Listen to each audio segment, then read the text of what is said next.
नमस्कार। आज की कहानी है वंश की रक्षा। किसी पर्वत प्रदेश में मंदविष नाम का एक वृद्ध सर्प रहा करता था। एक दिन वह विचार करने लगा कि ऐसा क्या उपाय हो सकता है जिससे बिना परिश्रम किए ही उसकी आजीविका चलती रहे। उसके मन में तब एक विचार आया। वह समीप के मेंढकों से भरे तालाब के पास चला गया। वहां पहुंचकर वह बड़ी बेचैनी से इधर उधर घूमने लगा।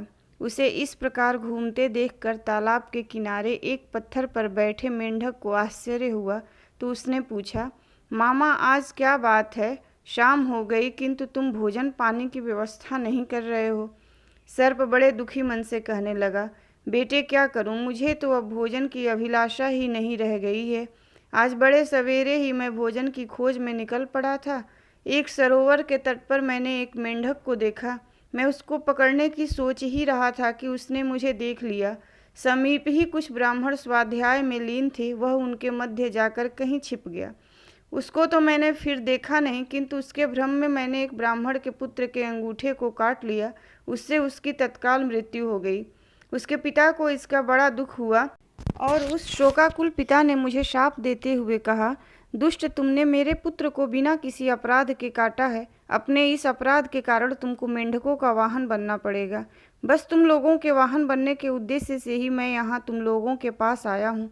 मेंढक सर्प से यह बात सुनकर अपने परिजनों के पास गया और उनको भी उसने सर्प की वह बात सुना दी। इस प्रकार एक से दूसरे और दूसरे से तीसरे कानों में जाती हुई यह बात सब मेंढकों तक पहुंच गई। उनके राजा जलपाद को भी इसका समाचार मिला। उसको यह सुनकर बड़ा आश्चर्य हुआ। सबसे पहले वही सर्प के फन पर जाकर उसके फन पर चढ़ गया। उसे चढ़ा हुआ देखकर अन्य सभी मेंढक उसकी पीठ पर चढ़ गए। सर्प ने किसी को कुछ नहीं कहा। मंदविष ने उन्हें भांति भांति के करतब दिखाए। सर्प की कोमल त्वचा के स्पर्श को पाकर जलपाद तो बहुत ही प्रसन्न हुआ। इस प्रकार एक दिन निकल गया। दूसरे दिन जब वह उनको बैठाकर चला तो उससे चला ही नहीं गया। उसको देखकर जलपाद ने पूछा, क्या बात है, आप आज चल नहीं पा रहे हैं? हाँ, मैं आज भूखा हूँ, इसलिए चलने में कठिनाई हो रही है। जलपाद बोला, ऐसी क्या बात है, आप साधारण कोटि के छोटे मोटे मेंढकों को खा लीजिए। इस प्रकार वह सर्प नित्य प्रति बिना किसी परिश्रम के अपना भोजन पा गया। किंतु वह जलपाद यह भी नहीं समझ पाया कि अपने क्षणिक सुख के लिए उसने अपने वंश का नाश करने का भागी बन रहा है। सभी मेंढकों को खाने के बाद सर्प ने एक दिन जलपाद को भी खा लिया। इस तरह मेंढकों का समूचा वंश ही नष्ट हो गया।